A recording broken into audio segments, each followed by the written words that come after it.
ban.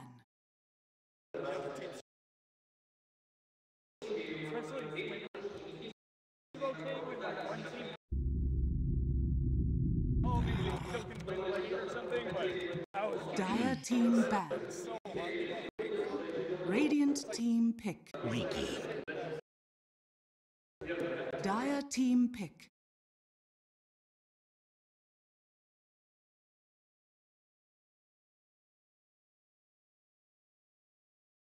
Behold the horn of Magnus. Juggernaut. Radiant team pick. Capture shit. Select all images from the gas station. Damn. I've done a couple of those where I was like, shit, this is harder than I thought. Dire team ban. Draft stuff.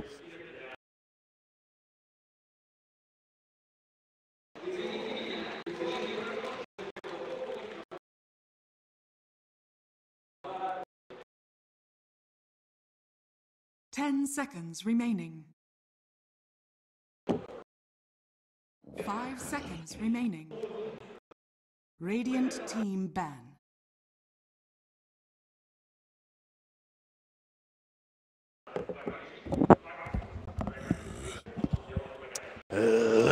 Dire team ban. Dire team ban.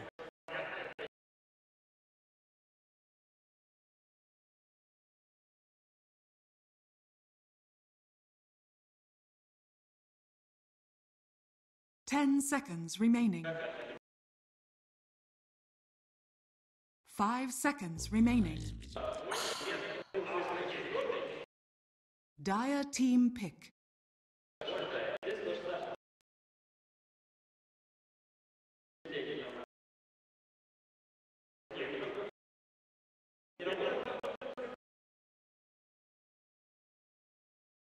Ten seconds remaining.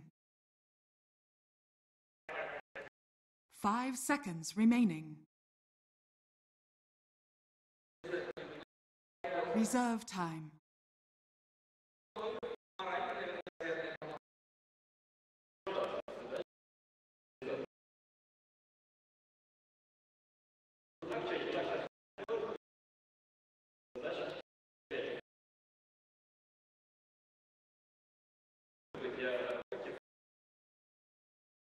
Lena.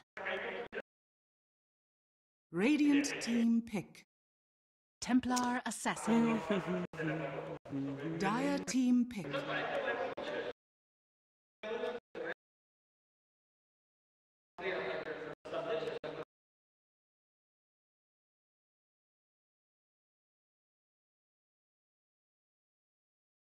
Ten seconds remaining. 5 seconds remaining. Reserve time.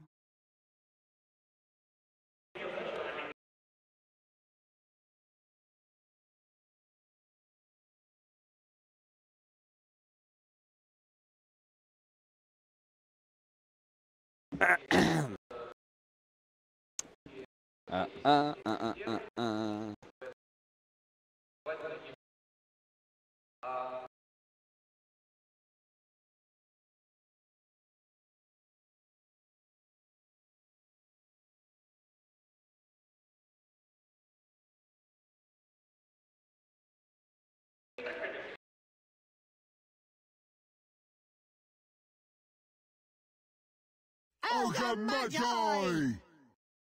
Radiant team pick. Radiant. Really fucking good ogre pick. Dire team The Lycan? ban. Ogre. Really good. You think it was a really good pick? Why? Oh, because Templar Assassin? It's good against TA. It's good with their lineup. It's good against Ricky. They have two cores that want to use. Oh, yeah, that's true. 10 I didn't think about the seconds Riki remaining. factor. That's my favorite thing. Riki and Bounty Hunter. You 5 just pick seconds supports that are remaining. don't give a fuck, you know? Really hard to play. Yeah. Reserve time.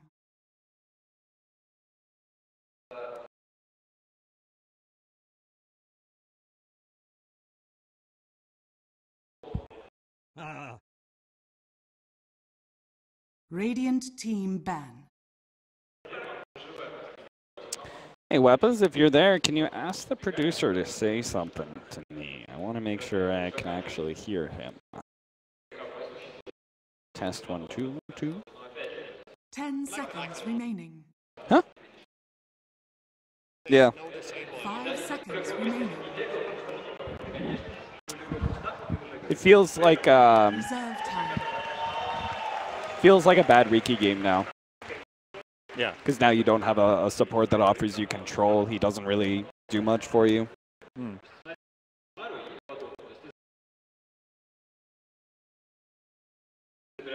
Test. I have not heard anything. Test. All right. As soon as I see us on screen, this time I'm just going to talk. Whenever you talk, this one flashes. I don't know if they're picking us up in game. Yeah. They just filled it out. Hello? I'm pretty sure that... Test. Hello, everybody in Dota TV. Welcome. I actually think sound is bugged in the draft. Blitz and I had a lot of fun with it. We just fucked around with it. Radiant. Dire team pick. No, it's the panel. The panel's kind of always talking. I think it's just coincidence.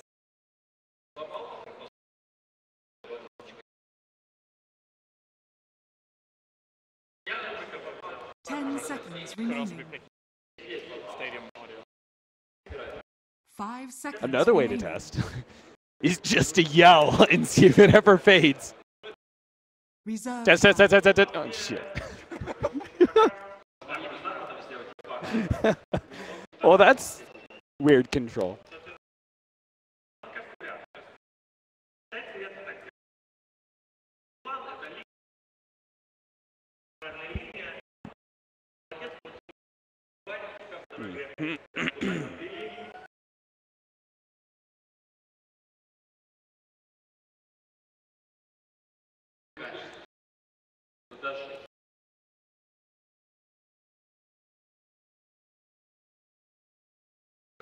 Ten seconds remaining.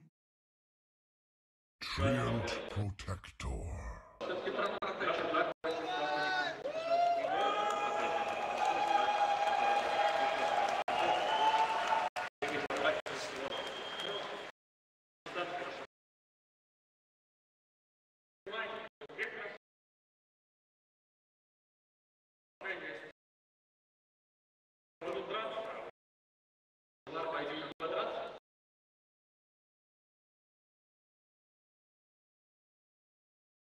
Ребята, ну что же, вторая карта между IG и Mousesports начинается прямо сейчас. Обратно в зал, где лекция.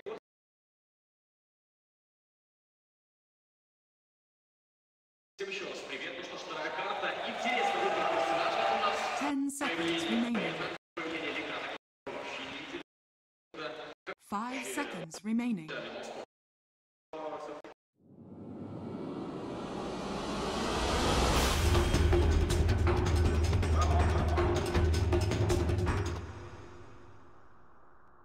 They say you learn the most from losing, Cinderin, and if that's the case, it seems like Mouz are going to go back into game number 2, trying to kind of still make this mid-game push lineup work for them. Cinderin, you have a lot of experience losing, of course. That's why you're the absolute best Dota analyst in the world. So you give me your take. Did they fix the mid-game push problems with this Lycan? They learned a lot from game number 1. They gave them Mag Jugger again. Let's see if they learned anything from that. Okay, so yes, it is a very different approach this time around for Mouz.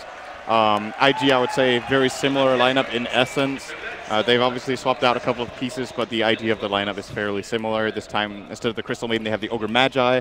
I love this pick. I'm personally really biased for that hero. I love Ogre in general, but in this game, to me, it was an absolutely amazing pick. Really hard for Riki to deal with early on. Can't really pressure him at all.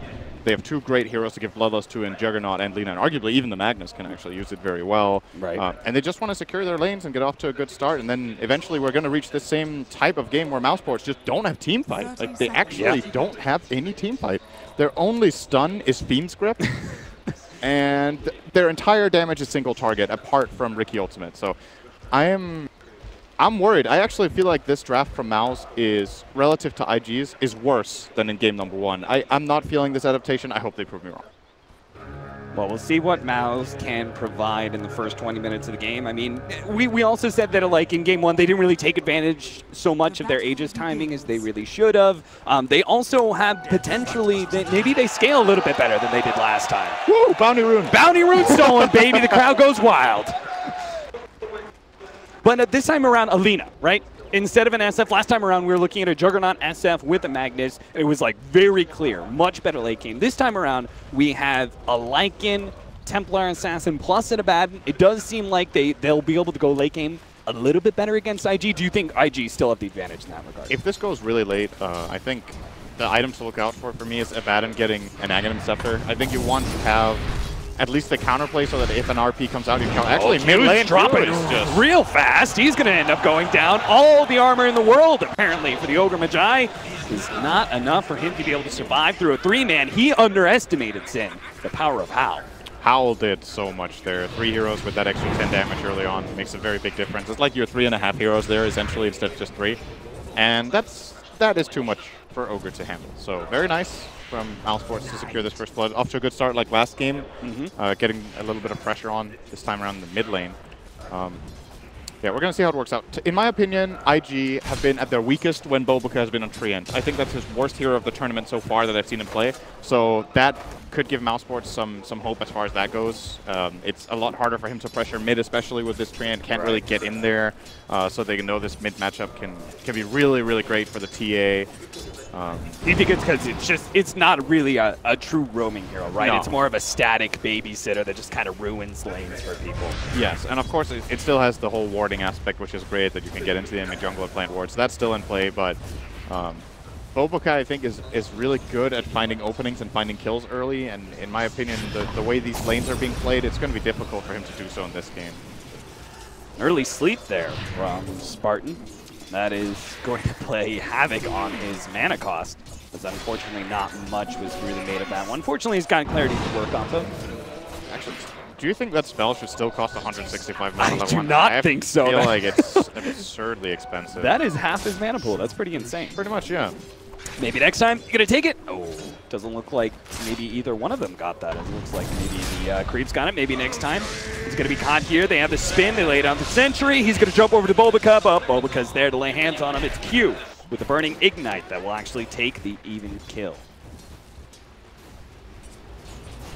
So if you're Mousesports in this game, I think what you need to look at is, you need to look at mid. Yeah, this may actually have enough burst damage here because OP is not going to be able to lay down the sun to stop this damage. Thug, hit by the ignite, doesn't really care too much. Looks like he should have refraction coming up soon, so Q is forced to back up. It's looking like laning phase is going to go well for Mouz once again. They've already kind of won the mid lane. We have the top lane where no matter what, Skylark should be able to get some decent farm out of this. And then a Lycan facing up against a Magnus. It'll be like kind of like a farm war like before, right? Yeah, pretty much. This bottom lane I think favors Mag more than in the last game where he eventually lost out to Timber. Yeah. I don't know if this lane ever reaches a point where Lycan is going to really threaten him. Sure, when you're level 6, you can try to go for the shapeshift play, but still Magnus can skewer TP, and it's a big cooldown use. So, it's probably going to be relatively quiet down there. I'm a bit surprised, actually, that these mid kills are happening the way they are. The first one, understandably so, there's like 3 heroes, and they're not ready for it, but OP needs to be careful not to give too big of an advantage to this TA. This is already not a good matchup for Lina. Not particularly good anyway compared to most matchups. I would like to see Q almost camp here. The rotation to kill Riki was nice, but at the same time, if it comes at the cost of giving up plays in mid where OP gets solo killed, or actually, well, there was a gank, but if your core dies mid, to rotate a support top to kill a Riki, the play itself is not worth it. Maybe it was OP's mistake, could have played safer, you know, needs to just concede a couple CS for that play, but... I mean, you would say the playstyle's got to be a little different, right, for Lina compared to the SF last game. They played very passive last game. This time around, they do kind of need our Lina to get off to a decent start. Otherwise, he doesn't hit that, like, 15-minute window where he starts killing people. Yeah, Lina is slightly worse when it comes to recovery. Of course, you still have great wave clear with Dragon Slave Light Striker Ray, but it's not Shadow Rays. Right. You can't farm stacks as easily. You can't retreat to the jungle in as effective a manner. Oh, mid lane again. Ogre just left. He starts running back, but it's going to be too late. The LSA is dodged. Thug. Oh, they need the right click, but they're not going to. Oh, they get it. Both of them swing. It's going to be Thug who connects first. 3-1 now. 5 minutes in. Once again, Mousesports taking the early lead in the laning phase. This lane ward that Mouz has in mid is giving a lot of information. They just saw the Ogre rotate away. They get just a short moment of opportunity, and they go on it right away and get a big kill here again on the Lina. And this is what I was saying. I feel like the Ogre actually just needs to... If Bane is camping mid, Ogre can camp mid. It offsets, and IG are all right with that. Yeah. Both Ogre and Bane are heroes who, when you get to the mid game, they have more of a limited impact in teamfights. It's hard often for Bane to get grips off. Of course, he has the potential compared to Ogre, who's, you know, Ogre is bloodlust and fire. Yeah, pretty much a bloodlust machine with a little bit of a stun. And that's why if these two offset and they're both stuck in mid, I feel like it favors the Ogre team because Bane needs the levels more and Bane needs the advantage more. Ogre is okay with being low level and not having too much happen as long as his cores are farming. And again, we talked about it from game number 1. Similar strategy in game number 2. Mouz need to win the laning phase because they need to go into that 15 to 25 minutes and be very dominant, take a lot of objectives, pick up the Aegis, and start threatening for high ground. You know, all these things are off of a strong static laning phase for them, and it seems like the kills in mid are currently what's getting them the big advantage. Actually, this safe lane is favoring Madara way more than I thought it would. He is far ahead of the mag. He's almost doubling him up right now, 44 CS to max 25. He will come down here and get a big wave, however, so it's going to offset it a little bit, but Madara is doing a great job here, and Mouz arguably off to a better start than in game number 1, even though it's maybe 1 or 2 less kills. It's just the lanes are going better overall. Skylark is having a good time on a bad end. Both of their other 2 cores are farming excellently, building up a big advantage in their lanes respectively. Nice pick up there from maybe next time, grabbing that hard creep away from bo3. Maybe it's in Madara's nature, you know. Oh, mid with the haster, and they're actually going to try and go on a Q. They sleep up the Lina, actually putting the Nightmare on himself. Q hoping to be able to get Thug off of him, and it does work like a charm. Thug is forced back away. Maybe it's just Madara's nature, right? He's a little bit more comfortable playing the CS war, and not like Timbersaw outright clicks a mag early, but the Lycan certainly does. Yeah. Maybe next time. Nice jump over the trees here. Lays out the smoke preemptively to try and slow down Burning before he finishes him off, but he's not able to get away before the dust can wear out. 3-2 now. I like the idea from Mousesports of having a bad end retreat a little bit to the jungle and just giving Ricky the top lane, because realistically there's not that many plays Ricky can make. He can try mid. Mid was already going great though. Doesn't really need to be bottom. So he just needs to make sure that he gets a game, gets some good levels up. And Abaddon is really fast at jungling, especially with this. He went for a Talon build and now he also has phase. It is an option they have just to full jungle him for a little bit and give Ricky level 6. But it still gives information. If your Ricky is laning top, you know a lot as IG. Right now he's actually stalking the Lina here in the dire jungle. And of course if he's laning he also can't ward. So it's a bit of a trade-off about what you think is most important in the moment. Speaking of Abaddon, we see a lot of Hand-of-Midases in this major so far. Most of them have actually been picked up by the offlaners for various reasons. Do you think this is a Hand-of-Midas game for Skylark? Do you think he should focus on the Vlad Solar Crest and just try and get as much mid-game output for the team as possible? To see if he survives first. All right, he goes. Fine. Yeah, he's good. So what we've seen in this tournament so far is that Abaddon, I think, has gone for Midas in multiple games, but I think Kezu has played it 2 or 3 times with Team Secret, and he bought Vlad's Crest in both games, or maybe 3 games if there were 3. I think that was his build every time. I like that for Secret because they had like a really good timing push that they were looking to do, or have like really good mid-game team fight, and Midas might delay that. Looking at Mouz's lineup, I feel like it's similar. That in this game you don't want to go Midas. You already have 2 cores that are farming great in the side lane and mid respectively, and you want to hit that peak around 20-25. So if he has really high value items at that point in time, and you can expect to get Roach probably as well with your lineup. Oh, IG, they stick around perhaps a bit too long trying to get aggressive in this bottom lane, and now they have the Lycan coming out of the jungle. Oh, Skewer not quite working out there. Hope not to be able to pick up Madara. Is going to be forced to use the early RP to stall up the Lycan, but it looks like Lycan might still be able to run him down. Finally wears the loose on the ultimate, and Spartan doesn't have any mana to be able to use a Brain Sap, so it looks like they're not going to be able to catch him out. Instead, they just get Q's Ogre. for that ultimate. OP Oh, is pressuring no mid, TP on him. He's caught by a Templar Assassin trap. Is going to be blocked up by Maybe Next Time until the next TA trap is ready to go. Beautiful plays by Maybe Next Time. That second TA trap was barely even needed because the body blocks were so on point. Very, very nice from him.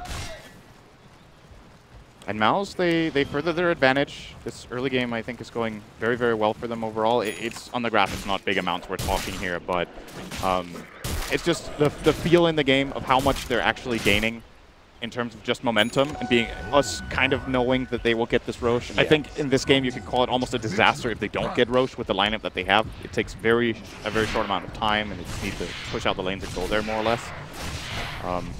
This is looking good for them. The question is, when and how do they start pushing the towers? Because it's one thing to gain an advantage, but you have to be able to take those objectives. In the last game, they were doing a better job at that than they are right now. They had already taken, I think, both side towers at this point, or at least were close. This time it's kind of favoring the other way, actually. IG did a good amount of damage bottom. Yeah, IG and mid. This is very interesting. I think this is adaptation, especially with having Alina mid, is that they're rotating Burning into mid lane very early on, where we were kind of suggesting, you know, he should do it earlier. And in this game too, already trying to take that mid tower, using that healing ward to great effect. They're not facing up against a Treant Protector this time around too, so all this damage is permanent even if they are forced away, but that's not going to be the case. Mouz are going to be overrun. No real defense for them here. They're just going to try and take two different side lane towers at the same time. You can see Skylark pressuring the top tower while the Lycan takes bottom. bo3 got a very good aggressive ward out down here as well. Likely to yield some sort of important information later on. TA likes to farm in this area. There's a chance that Lycan will retreat in there. And something we actually haven't talked about in this game is, as far as Lycan goes, I think a very important aspect of the hero is scouting the wolves. They do have a Riki, of course, so there might be true set out already for IG, but it just gives them an opportunity to have this very low-risk scouting, so Riki doesn't necessarily have to do it. What I liked about Secret is that, you know, I want to reference them because it does seem like Mouz are trying to replicate some of that style, a much faster style, no hand Midases, you know, fast pushes. They do this quite a bit. You know, the rotation of the carry, they're going to be able to get the Fiend's Grip onto Burning with the spin going on, so this should be a pretty easy kill, especially with Maybe Next Time able to slow him down. bo3 actually threatening the ultimate there. Maybe they silence him, they can stop it, unable to get off that one in time, and now it's going to be Maybe Next Time potentially blown up by OP, but OP in trouble. RP just in time from XXS. Spartan running forward, hoping to be able to catch that Lina, just can't quite get him. Madara gets healed up a little bit. Aphotic Shield doing some work. Is he going to be able to walk away? The Shockwave, not enough. It gets the one just in time. Skylark keeps his carry alive for the time being. XXS blinks forward, but now maybe he's strayed a little bit too far. bo3's there to be able to help him out, to skewer backwards, but Thug's able to finish him off. They look for more. Q's going to be up next, slowing him down. bo3 is sitting on the side here, and he's looking at Madara, who's very low. Does have that armlet toggle. Skylark also doesn't have much mana to work off of. Maybe he can finish him off, but he doesn't want to commit and end up losing his own life. They get out. Nice armlet toggle here from Madara, and of course, they also could play around the Howl here at nighttime. End up getting a good fight there. That looked like it was going to go better for IG than it did, but Mouz salvaged it nicely, keeping the Lycan alive there. Very, very important. And that's the exact kind of rotation that we're referring to, right? That moving, you know, early smoke up your safe lane core, moving into the tier 2, TPing out, and just like a very fast rotation that catches the enemy team off guard. Yep. These quick moves from Mouz are working out right now. They need to keep it up though. TA already with a 13-minute deso. Roche should be easy pickings. I actually think they could go for it right now. They know RP is on cooldown. Even if there's vision in the area, they have the Wolves and Riki to play off of, and they could secure that area. It looks like it might actually be the intention here. They're bringing in the Lycan. Bane is here as well, and yes, they are going to go for the Roche. Yeah. TV comes in from Abaddon as well. Very important in the last fight as well, by the way. Skylark came in for a very timely Aphotic Shield on Madara when he was about to die. This is dangerous. IG are actually going to try and fight this one out without the RP. He blinks forward, skewers backwards. They've already blown up, almost blown up Spartan. He gets a little bit of spin, managed to silence himself. Meanwhile, XXS is the target from Madara. Is going to be able to pick up that one along with bo3 and IG. They've stumbled into a world of hurt as they try and contest the Roshan. Last time around, they just gave it up to Mousesports when the timing was best. This time, they try and contest, and it goes oh so horribly for them. Great fight from Mouz, and at the same time also uncharacteristic from IG. I think that fight is impossible without RP, and that's why Mouz went for the Roche in the first place. You have to expect, as IG moving in, that you are going to get scouted by either Riki or the Wolves. So you won't really have the element of surprise. And Mouz are like, oh, great. You want to fight us? Let them take a 5-0 fight and the Roche. And this is essentially just IG feeding them a bigger advantage. This was not necessary for them to do. They could have played a bit safer, given the Roche away. But Mouz are building a really, really big advantage. This is what they were probably hoping for in game number 1. 6,000 gold, minute 14. A lot of experience as well, 7,500 on that one.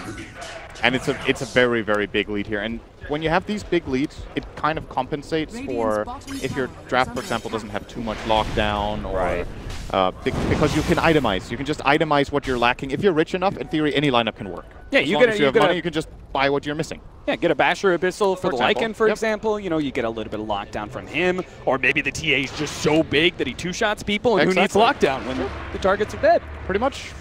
A Mask of Madness picked up for Madara. We've seen this a couple times from these Lycans. After all, once they use that ultimate, it's not like they need to use many spells. So. Yep. And it's not like we're fearing a whole lot of physical damage, right? Because now the Mask of Madness is strictly a minus armor business rather than amplified damage, and there's not too much coming out from IG just yet. It might seem a bit counterintuitive for people to get this item on Lycan since you already have max move speed with Cave Shift, or more than max. Oh, maybe next time. Will probably die here. Yeah, the LSA. Correct prediction. He did indeed. Good job. This is why you're the best analyst in the world. Saw that coming from a mile away. All right, so anyway, Madara with the Mask of Madness doesn't give any move speed benefits when you are in your ultimate form, but the thing is, since you have so fast move speed, it's just about being able to hit people. And the attack speed plays a really big role even in your ulti, and when you're out of the ulti, it increases your farming rate. It's that simple. You just farm a lot faster, push towers faster, and with the armlet build-up, your hero hits really, really hard. I love this build. I think it's super good. I think you had to rethink Lycan since the Necrobook build just seemed to not have the same impact anymore. Right. And we've seen both MP and now Madara have great success with this build so far. Burning. Shevs here. Spin TP out. Not really feeling comfortable with pushing too far past the river. He could overgrowth TP. He doesn't even overgrowth. All right. Oh, why would he, actually? No need. Mouz are going to go for that tier 2 mid, and there should be nothing that stops them at this point. I mean, they've got Vlad's, almost a Solar Crest, I believe, for Skylark. They've got an Aegis, Blink, Deso. This is one of those moments, kind of similar to the Roshan, where it's like IG should absolutely stay away from Mouz at all costs. Yeah, this time they have the RP, but I would say it's in a way just offset by TA. Something we actually didn't talk about, I don't know if the panel touched upon it, how good Abaddon is against Magnus. Yeah. Having this borrow time where if you get RP'd or if one of your cores get RP'd, you can just manually trigger borrow time and immediately go into a Photic Shield and keep your core alive. That means when it comes to fights and pushes, Thug feels confident standing next to the tower. He can get saved by the Abaddon. And even if he gets RP'd and they get the Photic Shield out before the skewer, he can straight blink because he had refraction and didn't even take damage from the RP. It's proving to be tricky for IG to play this game. They don't even have an assist on Magnus yet. Very, very unusual for XXS to not have had any impact in that regard 18 minutes in. And they just have to dodge fights. It's not happening. They're going to fight, not fight, farm, rather, take bottom tower. Yeah, they're going for those later game hand Midases. This could be a high ground push, by the way. Yeah, absolutely. There's no reason for Mouz to back down at this point in time. At the very least, forced IG back to their base and away from that bottom lane push. That's what's happening. You can already see Burning and Q stall up. Q's going to start TPing back. Burning may have to follow suit here. He's hoping Mouz will back away, and he's going to continue to try and farm here. But you can see Thug is not backing down. He's got the Aphotic Shield. He's getting some damage onto the tier 3. Oh, Laguna Blade kind of scares him away. Now he's backing down. Yeah. Wonder why. Yeah, well, he's still got the Aegis. Might as well give him the Aegis. Don't need it. All right, so TPs are going to be forced back. Burning took a gamble in some ways. He didn't TP out. He maintained a position where he could continue to farm. And once they leave top, he's actually going to be able to take all that farm at the top half. And this can still get tricky for Mousesports. I feel like by no means are they in the clear and just kind of have won this game. They have a good lead.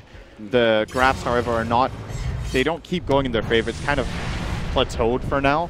At this 8K mark. And the problem is all this pushing doesn't yield anything unless they take the tower. This time they are against the Treant. And it's just so strong to have this ability in the game where you know that as long as you hold, that's also Lina can throw out this Laguna. If you just scare Mouz off, they wasted their time. And you're out farming them because Burning wasn't even there.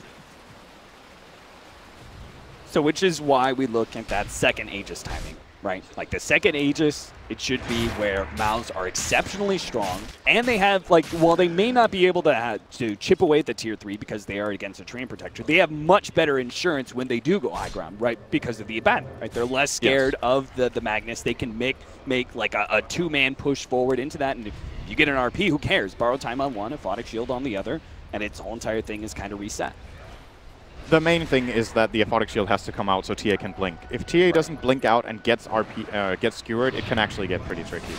And Abaddon, if it comes down to it, thinking about it twice, I don't actually know if it's possible. If Mag RPs into instant skewer, I think it's faster than Abaddon casting ult and casting Aphotic Shield. So more than likely, you need to skewer the TA far enough away that he's out of range of the Aphotic Shield cast afterwards. If you manage to do that, that's what's so hard about playing high ground against Magnus. If he gets any jump and skewers you into base, you're so far out of position that you can just die twice. Even if you're 10k net worth ahead, your carry is just in an awful position in the enemy base. Now, however, we're going to have a BKB come out for the TA as well, and that gives him a lot of safety. It's an extremely high-value item right now because when it comes to right-clicks, only really Burning and OP will be able to put those out through it. Right. But the damage is not significant enough from this Lina at all yet, so he should feel pretty safe in that with Refraction on. Mouz controlling for now. We have Roshan coming up in 2 minutes. They're positioning themselves to see if they can actually catch Burning here. Burning is going to TP towards the tail end of his spin out and almost gets caught in the process. If Spartan had Force Staff ready, Burning was dead, and I think he had no idea about this. I'm curious about this Force Staff pickup. This is very unusual to see on Bane.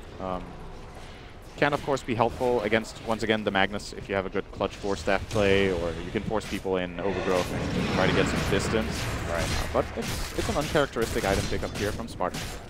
Oh, they're going to try high ground again. I don't know about this one, to be honest. Yeah, you lose this fight, you might end up losing Roshan, right? Yeah, I feel like this is not the time to go, and they don't want to. They just pushed in the wave, they forced IG back, and now they're going to chill and farm the jungle. So I like this, actually.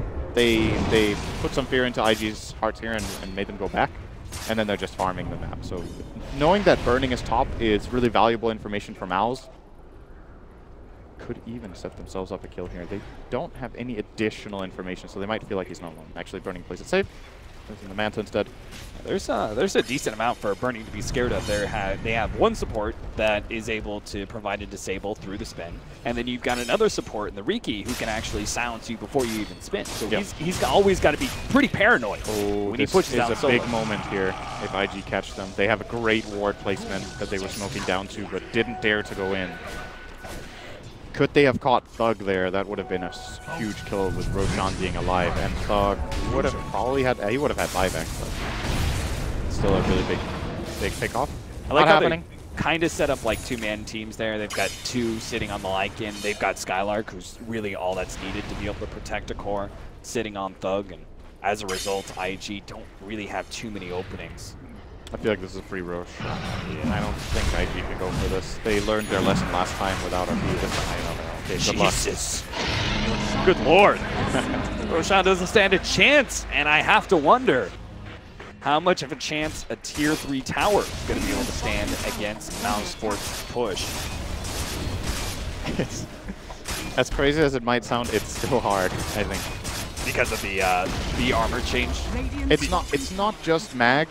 You also have to be worried about getting Overgrowth. Overgrowth can also set up the skewer, and if your Aphotic Shield one off, the other one's available. Nice aggressive Force Staff. That's a cool play. Managed to get the Nightmare following that up. OP being set up on. They're going to try and finish him off with the Fiend's Grip. Easy kill for Thug. He pops a BKB nice and early, ensuring a 1-2 punch. They managed to get a third kill on Bobica, and Entangle's not going to be enough. Now Moderate's going to be freed from the roots and immediately starts focusing on that tier 3. Now the backdoor protection is up for the time being. And they also pop the glyph. The creeps are closing in very rapidly, though. Madara is going to run out of his ultimate here pretty soon, but it may be enough for them to be able to take this tier 3. Beautiful. Oh, flick forward, nice! Beautiful smoke cloud there for maybe next time. Stop at the skewer. He still managed to get it back with the RP following up, but a beautiful defensive Nightmare. Actually protects Thug a little bit, but it looks like they aren't going to be able to finish him off. Fraction goes off, a little bit more HP, has an Aphotic Shield, a little bit more heal. Thug is actually barely surviving through all this until he finally loses that Aegis. Now the question is, Can IG kill him a second time? LSA timed out, but they managed to get the Omni Slash onto Thug. He's protected a little bit by that Aphotic Shield. Managed to finish off Q again on a sliver of HP. Both Refraction and Aphotic Shield not going to be enough. IG pounce. They see the opportunity. They've taken out a core. They get an extra support and are going to be able to find the Abaddon as well. Big pickups on both sides, but they lost their tier 3 tower. Yeah, they held the barracks. You have to wonder for Mousesports at this point if the right choice was to go back and go for the shrines. But at the same time, RP is used. You're feeling pretty confident. You also know that Overgrowth was on cooldown. I believe both those ultimates down, but they still played very nicely around the Lina stun. And all I can say is great play from Spartan to set it all up. The first aggressive force staff actually allowed them entry into a base fight that should have been super hard to set up in the first place. Not only did they get the Lina, but the IG team had this help a friend syndrome where they're trying to save this Lina who can't really actually save. So Ogre dies, then Treant dies. And in spite of all of that going against IG, they still defended. Really impressive, in my opinion, that they don't lose barracks there. And now that Roshan is dead for a long time, IG might get the time to come back into this game. One of the big Still things was a big claim for Mouz. That's going to be really difficult for IG that we haven't touched on just yet is OP. Playing the Lina, right? A little bit more of an early game hero, but he hit level 15 and he took that minus 30-second respawn timer. With the Bloodstone, we're going to be talking about 2 lives of Lina in every single one of these fights. So even when you think you have the Aegis, you have the numbers advantage, right? 6 versus 5, no problem. OP actually kind of counteracts that, especially being right there at the tier 3. Is that normal? I feel like in some ways you do need some additional push out. Say no. I'm not saying it's normal, but I kind of feel like it's needed. I don't know. Yeah, I'm wondering what the logic is here. I think since Maelstrom is a separate damage source, he gets 2 ticks off refraction when he attacks, so that's nice. The wave side lane pushes. Absolutely, as well. the wave clear is great. I'm not saying it's a bad choice. It's just very unusual, I think, at this point for Linas to get this item. Often you would see them get something like either the Ewells or the Shadow Blade are the normal go-tos. Yep. But this is different. And what they might be thinking here, IG, is that they just need more damage. They need to be able to get through, first of all, break the refraction, but they also need to be able to kill the heroes. They have the control with Mag and the Treant, and they have to guarantee that they can kill off the heroes during it. I don't even know if Mjolnir is that amazing in this game in particular. That would justify the build-up for that in addition. But if he gets to level 20, we could have a little bit of sniper syndrome. Him sitting way off in the back and has an instant respawn. That's going to be hard to deal with. Here comes the smoke. Nope. All right. That would be a pretty optimistic note, I guess, but they were really like huddling together. Maybe that was just a bonding moment. We're still in it, guys. This is where Tower 1 stood. Yep. Sit together, sing Kumbaya. Yeah. IG strikes me as the kind of team that would do that. Not the Mousesports team that's literally clapping and slamming their hands into the table pregame. Yeah, I mean, one side we've got Kumbaya for IG, and Mousesports you've got like Spartan, like, you know, chants going on. It's cool to see them pumping themselves up. I mean, I was going to say, like, it seems like Spartan picked Bane for a very specific reason, right? He uses Fiend's Grip, and then he can go ahead and have both his hands off the keyboard and mouse and slam on the table and stuff and cheer on his team. That's also why you pick Enigma. You cast Black Hole and you just stand up. Yes! But actually, on a serious note, though, I think a big part of the reason they did pick the Bane was it can match up against Ogre early. We're obviously past that stage now, but it was important for Mousesports to be able to offset the Ogre early on.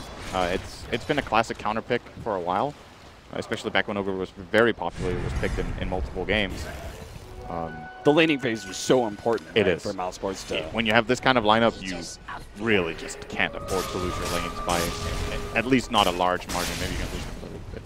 So we have the Diffusal Blade on Riki. I don't know how much we've talked about that. Yields some interesting benefits to the hero. Obviously, great damage output. Yeah, we saw it, mana burn. Saw it on the Lina earlier when he was TPing out. Yep. It was pretty impressive, the amount of damage that maybe next time is outputting. The mana burn's actually pretty nice against a hero like Ogre. He's got a really low mana pool in fights, so it could prevent him from casting that extra Fire Blast or Bloodlust that you need to recast during the fights. But yeah, standard Riki build. We've seen different Riki builds in this tournament, especially from Bobuka. Obviously, the very memorable one outside of this tournament at DAC was the triple Ring of Aquila. This tournament, I've seen him go Yasha into Ags because he was with Storm. He has also gone Diffusal first in a game, I believe, so good variety. But this is the tested and true build that we're seeing coming out from the Riki. Completely standard, and when you're in this kind of position, it definitely works. So, Death OTA, 9-second BKB. Do they want to try? Got Lycan BKB. They have Skylark with the Aghanim Scepter as well. It does seem like their team fight is beginning to be overwhelming. He is actually going straight Mjolnir.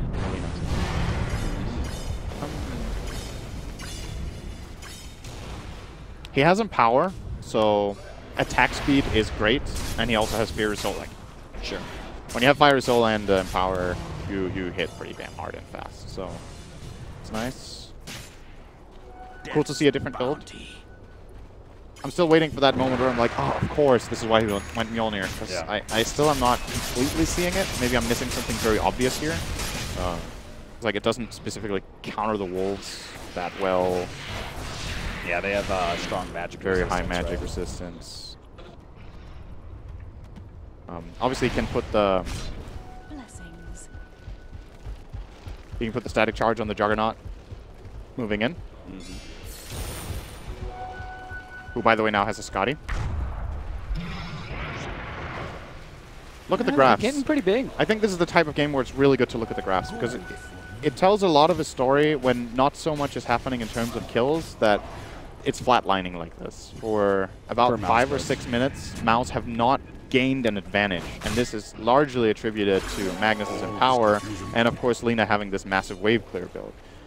And Mouz didn't seem to be able to break high ground here, so they're going to have to wait for the next Roche. And when you have a 5k lead, the longer the game goes, the less significant a 5k lead is. It just gets relatively smaller and smaller. And this Juggernaut is getting really, really big. So yeah, he's keeping pace with the Templar Assassin pretty well, considering that he really doesn't have a whole lot of map control to work off of. But as you see these items build up, he's now sitting at 2,500 HP. He's feeling a lot more comfortable pushing farther and farther. He even touched the river. It's been minutes, tens of minutes since he's done that. It's been years since I've seen the war.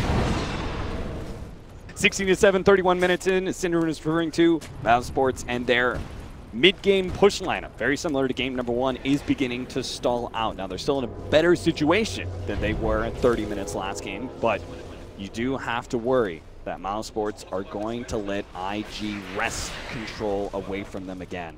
Waiting on Roshan number 3, that'll be Aegis and Cheese. It's up now. So that'll be a better reward for them when they go high ground again. This is the peak of their lineup, I think. This Aegis and Cheese with a Bat and Ags. You can't really stack more advantages unless you... It's a different story if they were just hardcore map controlling and kept gaining on the graph. Like, if you keep out farming your opponent, you can just build it up, get a 20k lead, and then go with like the 4th or the 5th Aegis. Right. But since that's not happening, I think this is the moment. You have Aegis and Cheese, you have a Bat and Ags. When the RP comes through, ideally Skylark wants to just save his ultimate now. He wants to save it all the way until RP comes out or Omni Slash gets used. Either of those two, he wants to ult so that he absorbs all of this damage from his carries in the fight. And they even have the Aegis buffer now. So how does IG defend? Do they threaten Skylark in order to try and force out an early ultimate, you know, before they use the big abilities, or do they strictly go for like the skewer play? I think the skewer play is the best here. Any blink skewer on a good hero will give them a good start, but not that easy. TA with refraction and Aphotic Shield. Target, there we go. Eyes on XXS, and he found an opening. He managed to jump thug, but the Aphotic Shield blinked back, just as you were referring to, Sin. Skylark drops a little bit low, and a Laguna Blade on the thug almost loses his Aegis there, and Mouz are going to stall out. There's so much lightning! Oh my goodness. Everywhere! There's lightning everywhere! Mjolnir on the Lina, Maelstrom on the Juggernaut. They actually deal so much AoE damage right now to this Mousesports lineup, and that's something that, yes, the Aphotic or the Abaddon Axe is really good at dealing with for a brief amount of time, but this sustained harassment, they don't have any sustained heal apart from Mist Coil. Yeah. I don't think there is. They don't have an urn. Abaddon has the Vlads, but for that to have an effect, they need to go and heal in the jungle, and none of their heroes have a healing ability apart from Brain Sap or Bane himself, so they stopped the push again very effectively. IG, they're buying time. They've got the late game too, right? They've got strong late game potential. They also have, with these builds, really great ways to be able to deal with super creeps, and they haven't even had to do it yet. They're going to be able to catch MNT. Laguna Blade finish them off. Was that just a backhand Laguna? Yeah, it was. It was just like pimp hand, strong hand, you know. Bitch flap the Ricky. Yeah, just knock him around a little bit. Show him who's boss. That looked pretty cool, actually. Is that a normal animation? I feel like Lina always like stretches her hand out and casts it outward. It was like he backhanded it. I don't know, maybe I'm just seeing. There's style points for IP. Oh, yeah. He's so good at the hero, he's shooting his own custom damage. I don't actually think he cares. He just wanted to kill. So why are we even talking about this, Cap? Can you stop bringing up irrelevant stuff? Sorry, that's my fault. So go ahead and bring all that expert analysis into play. It was backhanded. 16-8, 34 minutes in. Mouz still have that Aegis. They're going still against. have BKBs to work with. Let's see if, what is this, round number 3, 4? Ricky's high actually ground pretty pushes. far away. They kind of have to wait for MNT to get there, and that should be. Well, actually, this push top is insignificant. It's just in there, so they can leave that behind. Going in it once again, burning. Oh, aggressive force staff once again with the Fiend's Grip. A defensive force staff goes out. OP actually takes a bit of damage there, but does manage to get back to his well. Burning, drop low, but looks like they're going to try and focus with the BKB timing on these buildings, but they just have to back up. XXS is threatening them with the RP. And Mousesports, it's like their 4th or 5th attempt now going high ground, and it still does not accomplish enough. That is a big loss for Mouz, actually. They used both their BKBs and accomplished absolutely nothing with that play. They will, as a result, have to wait a minute for the BKBs to come online again, and guess what? Aegis is out in a minute and a half. So their moment of opportunity now is down to like 20 seconds if they want to go right away. It looks like they're going to fall back to farming, and this is just game plan advancing for IG, very similar to the previous game. I want to point out as well, Shiva is coming up soon for the Lina here. Very, very good item choice in my opinion in this game. You want to have the armor against all of this physical damage. The attack speed slow is really annoying to deal with 3 of the Radiant heroes. And of course, just the slow itself from casting the Shiva's guard sets up very nicely to land her own spells. This is bad news for Mouz. They will try again. We've seen this movie before. Their BKBs are now online. One's on the Aegis. All right, they actually do have a full minute, so a bit more than expected. Much like your pro playing career. Okay, Cal. If you don't succeed, try again, right? And that's what Mousesports are going to do here. They're trying to take a lane of Rax, but XXS managed to get the skewer back. On to Thug. Lacuna Blade cutting through. But they do manage to pop that BKB. He's at half health and OP's being threatened. He does manage to get his defensive force staff out from XXS, and he throws out that RP, stopping the Lycan from being able to finish off OP while burning down to half health, but had the healing ward up. Does manage to stay alive. Now the BKBs have worn out for Mouz, and they're beginning to stall once again. They focus on Skylark, but OP in an awkward position actually gets caught out there. Spartan managed to take him. Now burning against the 3 of them. Does manage to spin and stay alive through that bit of damage coming out from Thug, but Mouz are finally looking at taking a melee Rax, but Lina's back up already. Now a skewer back, catches 2, the bowling ball of XXS managed to just wreck through. Almost taking down Skylark, but it's not enough. It gets off the ultimate, and now that damage has all been negated, and IG may not have the power to finish off Mousesports anymore. Belvica inside that shrine is going to be able to stay alive against maybe next time.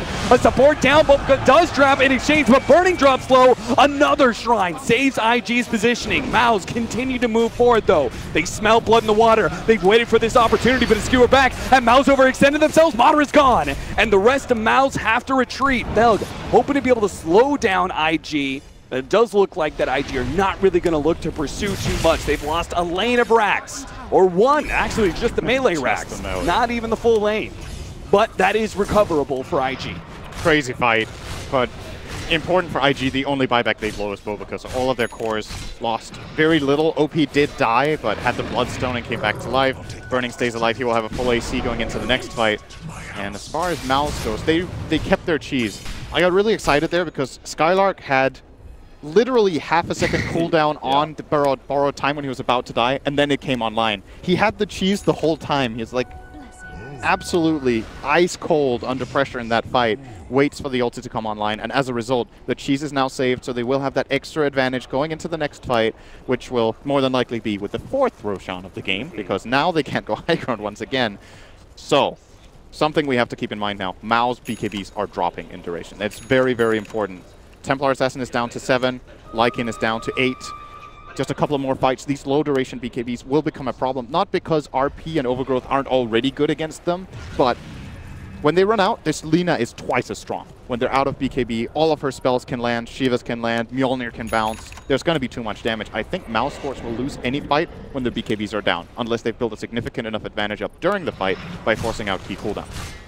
And we have some really big peaks being landed here pretty soon for Mousesports. The Templar Assassin, 9 refraction charges. Like, that's a really big one for That's her, big. right? That really extends some for late game potential. The Abaddon, another big one. Level 22, he gets to level 25. He has that huge increase in the Aphonic Shield. That is like crazy good. Yeah, those are really like the maxed out Mousesports, right? So IG, they could even lose this second lane of Rax and still push this lane, still manage to survive because Mouse may still stall out. Oh, they're We'll splitting see. up nicely. Little Madara's in the bottom lane. It's just a distraction. IG have not even noticed yet. Yeah, they're starting to move, but the tier 3's already gone. The Mailer Axe is going to go down soon. A BKB activated by Thug. He says, if you go for Madara, I'll take you. He managed to pick up one already. XXS is gone with no RP and no buyback. Burning is already down. He's trying to finish up the rest of these members of Mouse. They say bottom is gone. We have to kill the Mouse members, and Skylark is going to fall as well, so they took 2 cores out of that. Big plays from Mousesports. A second lane of Rax gone. Great approach to this moment. They basically found the perfect moment of opportunity where IG were caught off guard. IG have no vision whatsoever outside of their base, so they didn't even notice Madara sneaking in from the outside. Actually, they do have one ward down at their shrine, but he was playing around the woods area above it, so they didn't see the movement. And this is one of Lycan's big strengths of the hero. It goes so quickly. And IG's lineup, this is a weakness that we actually haven't touched upon very much. They are so good at team fighting, but once this gets split up, it gets really difficult for them. However, Mouse can't do this next time because now there's only one lane left. Exactly, right? But really, really, really great play coming out from them. High ground time for IG, however. They are trying to force some buybacks from Mouse. We know there's not buyback on either one of these, and IG will eventually realize it too. The bash onto Burning as he focuses onto that tier 3 tower. The very minimum, they're hoping to be able to unlock shrines here, but a glyph use and Madara threatening with the ultimate. IG still have to be careful. Still scared a little bit of those buybacks. Now jump forward. Madara actually dropping low. Force that forward. Entangle as well, but Madara pops the BKB and the damage isn't enough. He managed to get himself away, and now Mousesports, their 2 cores will come back naturally, and they leave their tier 3 tower at half HP. Great hold. If you only pay a BKB to hold this, that is pretty much all you could have hoped for. It looked scary for a moment there for Madara, but knowing the limits of its heroes, its hero very well here. 3,000 health, a lot of armor. I think he got caught off guard actually by a multicast from the Ogre, and that allowed for the Lina to set up her stun, but there was no follow-through RP or overgrowth after that BKB. Both spells were on cooldown at the time. Eventually, bo3 did get it up, but it was too late. IG, they were praying. They backed up. They immediately went into the Roshan pit, hoping that Roshan was going to be up. It was not. It's going to be a late Roshan. Well timed for Mousesports to retake control of the map and take that 4th Aegis and that 2nd Cheese. But RP goes out. They manage to smoke up, wrap around, manage to find Madara. Will bring him down pretty easily. He actually just bought an item. He doesn't have buyback. This could be a very, very costly mistake for Mouse. The Roche is spawning in 20 seconds. This is a tier 2 top and a Roche for IG if they just make the right moves. But at the same time, maybe next time is pushing out mid. And if he goes and threatens them top, perhaps they can split. Ah, he can't do that. They've got 2 members following up. Thug is following through with this. They realize without this buyback, they can't contest top. The only way they can force IG back is threatening to go through mid into top lane. And that's exactly what happens. IG actually backed up. Jugger had a Manta in the Roche pit, and 4 seconds after it expires, Roche spawns. So they don't even know that Roshan is up. And Mouse have the advantage in terms of just raw knowledge here. If they get this Roche in a 4-on-5 scenario, that is absolutely huge for them, and it looks like it is going to happen. Just the threat of TA going up through mid because Ricky was there to push in the first place scares IG enough that they have to go back to base, and Mouse will claim it here. Aegis and Cheese going their way. Cheese is currently on maybe next time, and the Aegis sitting on the Templar Assassin of Thug.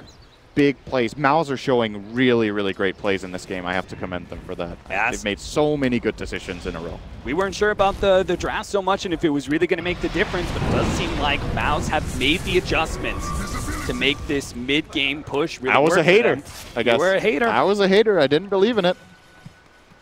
It's Mousesports said, really see you later, right Sin. now for them. They are just 1 push away. Okay, look at the graphs. Yep. In spite of this, there are 2 lanes of racks up. There are 2 lanes of racks up. They've taken 4 Roshans. There are 6 kills up. It's still an even game.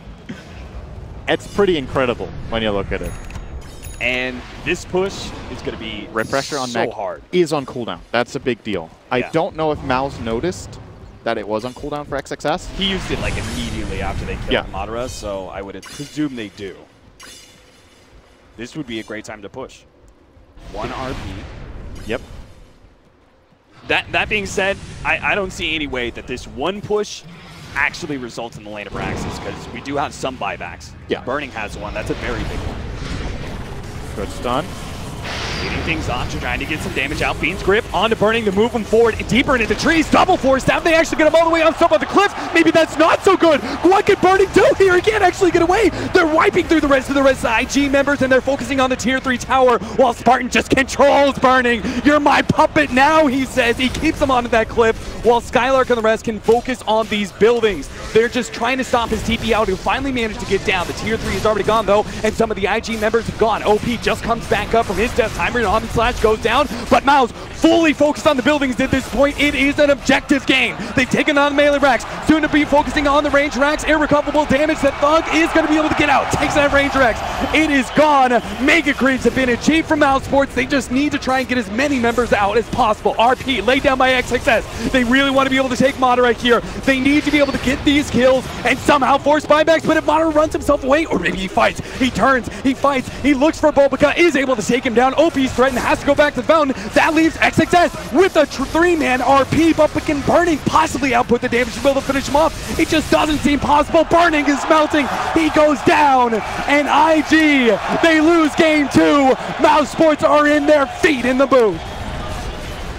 Sick game from them. Really, really good stuff. And all of it, again, it just comes down to Mouz see these very small windows of opportunity. Again, this time it's on Burning. They put this amount of pressure with the, I think it was the Fiend's Grip again this time around on Burning that forced the Force Staffs out. Arguably unfortunate that he gets forced off on the cliff there. I think that might be a defense if they don't do it. But at the same time, can't really blame IG for using both Force Staffs. Maybe one isn't enough. Thug just follows through, keeps on the pressure on Burning, who's stunned for an eternity. And with him getting stuck